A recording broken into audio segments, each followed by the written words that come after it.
পরিবারে কি সবসময় জিমে যাওয়া সম্ভব হয় না তো। আর আমরা যাবই বা কেন? বাড়িতে বসেই যদি আমরা সেই ফিটনেসটা আমরা অর্জন করতে পারি বা সেই কাজগুলো যদি আমরা বাড়িতে বসেই করে নিতে পারি, তো তার থেকে তো ভালো কিছু হয় না, না? তো সেই জন্য আমাদের উচিত বাড়িতেই সেগুলো যতটা সম্ভব সেগুলো কাজ করে নেওয়া। গুড মর্নিং, সুপ্রভাত। ব্লগার জয়িতা চ্যানেলের একটি নতুন ব্লগে স্বাগত জানাই সবাইকে। সবাই কেমন আছেন? আশা করছি সবাই ভালো আছেন, আমরাও ভালো আছি। আর এদিকে তো এই সকালবেলা উঠে আমরা মা ছেলে মিলে একটু ব্যায়াম করে নিচ্ছি। আর ছেলে তো ওই ব্যায়ামের যে ম্যাটটা হয় সেটা পেতে বসে পড়েছে। আর আমি ভাবলাম দাঁড়িয়ে দাঁড়িয়ে যতটা সম্ভব করে নিই, ওর হয়ে গেলে তারপরে ম্যাটে বসে করে নেব। তো আমরা যদি বাড়িতে বসেই প্রত্যেক দিন একটা রুটিন করে নিই এই ব্যায়াম করার, তাহলে কিন্তু আমাদের অনেকটা সাশ্রয় হয়, অনেকটা শরীর ফিটও থাকে, খরচও কিন্তু সব দিক থেকে বাঁচে, সে ডাক্তার বুদ্ধি হোক আর যেমনই হোক। তাই নয় কি? ভেবে দেখবেন, এই যদি আমরা একটু ব্যায়াম করি, শরীর চর্চা করি, তাহলে কিন্তু অনেক দিক থেকে মন মানসিকতা শরীর স্বাস্থ্য সব দিক থেকে আমাদের কিন্তু অনেক সাশ্রয় হয়। এরপরে তো চা খেয়ে নিয়েছি। চায়ের সাথে তো বিস্কিট আর চাটা তো ম্যান্ডেটারি। আর এছাড়া ওই রুটি বললাম, যেদিনকার আগের দিন রাতের বেলা রুটি হয়, সেদিনকার রুটিটা একটা করে রুটি আমি রেখেই দিই, বাসি রুটি। তো সেইটা আমি আমার হাজব্যান্ড খাই, ছেলে খায় না, ও এমনি চা বিস্কিটটাই খায়। আর তবু পুরো চাটা খায় না, বিস্কিটটা ভিজিয়ে দিয়ে খাওয়া হয়ে গেলে ব্যাস, আর চা খেলো না, এরকম একটা ব্যাপার। তো সকালে চা খেয়ে তার কিছুক্ষণ পরেই চলে এসেছি ব্রেকফাস্ট সকালের করতে। তো অনেক দিন থেকেই চাউমিন করা হচ্ছে না। আর আমার শাশুড়ি মা চাউমিন ভীষণ পছন্দ করেন। মানে উনি যখন আমার কাছে থাকেন তখন চাউমিনটা আমাদের মাসে 3-4 বার করে হয় ওনার জন্য, আমাদেরও ফলে খাওয়া হয়ে যায়। কিন্তু যখন উনি মাঝে মধ্যে তো থাকেন না, উনি তো এদিক ওদিক বেড়াতে যান, তখন কিন্তু আমাদের চাউমিনটা অতটা হয় না বাড়িতে। তো ভুলেই যাই চাউমিনের কথা। অ্যাকচুয়ালি ওনাকে থাকলেই যেন মনে হয় যে চাউমিনটা করি, একটু দরকার এখন, তখনই খাওয়া হয়। তো আমাদের জন্য ডিম দিয়ে পেঁয়াজ দিয়ে তো যেরকম আমিষ চাউমিন হয় সেরকমই করেছি।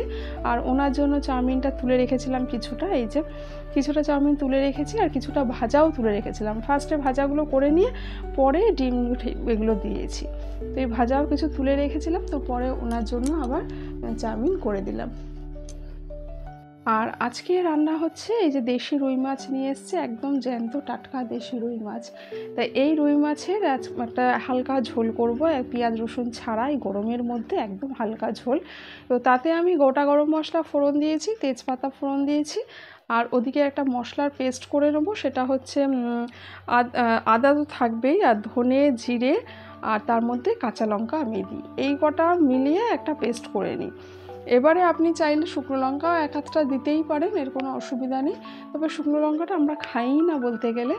আর তাই পটল আলু দিয়ে না মাছের ঝোলটা দুর্দান্ত হয়, দারুণ খেতে লাগে গরমের সময়। তো এই পটল আলুটা ভালো করে একটু ভেজে নিয়ে তার মধ্যে আমি ওই যে মশলাটা করেছিলাম সেই মশলাটা দিয়ে দিয়েছি। এবার মশলা দিয়ে একটু কষিয়ে নেব, কষিয়ে নিয়ে একটু গরম জল দেব। গরম জল দিলে কিন্তু তরকারির টেস্টটা ভালো হয়। তো গরম জল দিয়ে ফুটিয়ে নিয়ে তারপর মাছগুলো দিয়ে মাছের ঝোলটা এইভাবে করে নিয়েছিলাম। এইভাবে কখনো করে খেয়ে দেখবেন, ভীষণ কিন্তু ভালো লাগে, অপূর্ব একটা টেস্ট লাগে। একদম হালকা পাতলা গরমের একটা ঝোল হয়। আর তার সাথে করেছিলাম এই ফুলকপি, আলু, টমেটো এগুলো দিয়ে একটা নিরামিষ তরকারি। এখানেও পেঁয়াজ টেয়াজ কিছু দিইনি, কারণ গরমে যতটা পেঁয়াজ রসুন না খাওয়া যায় ততটাই মঙ্গল। এরকম একটু হালকা রান্না গরমে খেলেও কিন্তু শরীরের জন্য অনেকটা সাশ্রয় হয়, শরীর ভালো থাকে। যত আমরা শরীর ভালো রাখতে পারবো তত ডাক্তার বুদ্ধি কম হবে, অসুখ বিসুখ কম হবে, মন মানসিকতা ভালো থাকবে। তো সব দিক থেকেই আমাদের ভালো হয় জিনিসটা।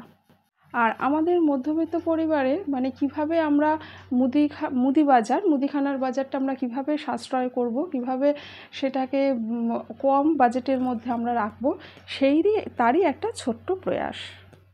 এক কথায় বলা যায় মধ্যবিত্ত পরিবারের মুদিখানা বাজারের সাশ্রয়ের একটা ছোট্ট প্রয়াস।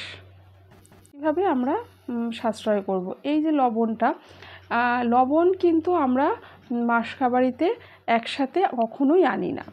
সে কথা বলছি পরে। তার আগে বলে দিই, এই যে আলু আমি যেমন ছাড়িয়ে নিচ্ছি, এই আলু যদি এই আলু টিলারটা দিয়ে ছাড়ানো হয় না, তাহলে দেখবেন অনেকটা ছোকলা কম পাতলা করে ওঠে। কিন্তু বটি দিয়ে করতে গেলে একটু হয়তো মোটা মোটা ছাল বেশি করে উঠে যায়, কিন্তু এইটা দিয়ে করলে আপনি হালকা করে যদি টানেন, দেখবেন আলুটা কিন্তু কম মানে অপচয় হয়।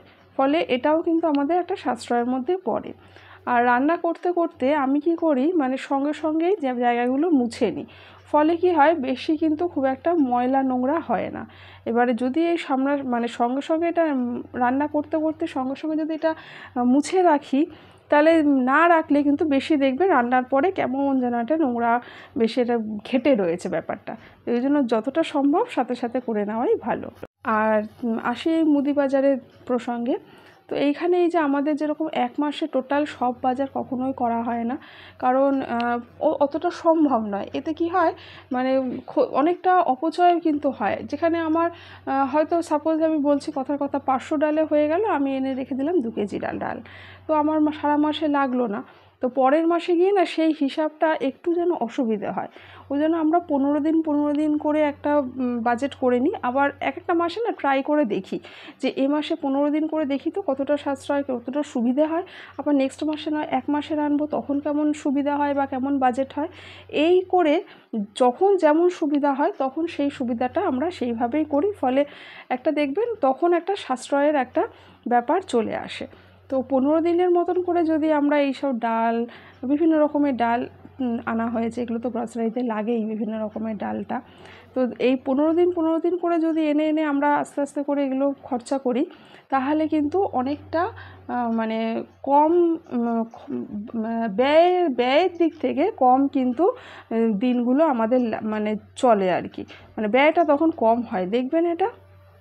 আর আমাদের অর্কিত বাবু তো কাজু খেতে খুব পছন্দ করেন, যার জন্য ওর জন্য আমাদের কাজু আনতেই হয়। আর এই যে লঙ্কাটা কিন্তু বোটা ছাড়িয়ে, মানে ওর ডাঁটিগুলো ছাড়িয়ে এরকমভাবে ধুয়ে যদি আমরা একটু জল ঝরিয়ে রাখতে পারি, তাহলে কিন্তু লঙ্কাটা বহুদিন, বেশ কিছুদিন কিন্তু টাটকা তরতাজা থাকে। আর আমার এই নিয়ে এসছে 1 পেটি ডিম। এবার এই 1 পেটি ডিমকে আমি কি করব, সব ডিমগুলোকে ভালো করে ধুয়ে নিয়েছি। ধুয়ে নিয়ে তারপর একটা ঝুড়ি হোক বা ডিমের বাস্কেট, যার যেরকম সুবিধা হয়। আমার ডিমের বাস্কেটটা আছে কিন্তু একটু ছোট, সব ডিমগুলো ধরবে না বলে আমি এরকম ঝুড়িতে করে ফ্রিজে ঢাকা দিয়ে রেখে দেবো। আর 1 পেটি একসাথে ডিম আনলে কিন্তু পয়সার অনেকটা সাশ্রয় হয়। আর এদিকে তো অর্কিত বাবুর পেন একটুখানি মনে হয় ফেটে গেছে, তো ওই সেলুটেপ দিয়ে সেই পেনটাকে তাপ্তি দেওয়া হচ্ছে, এইভাবেই মেরামত করা হচ্ছে।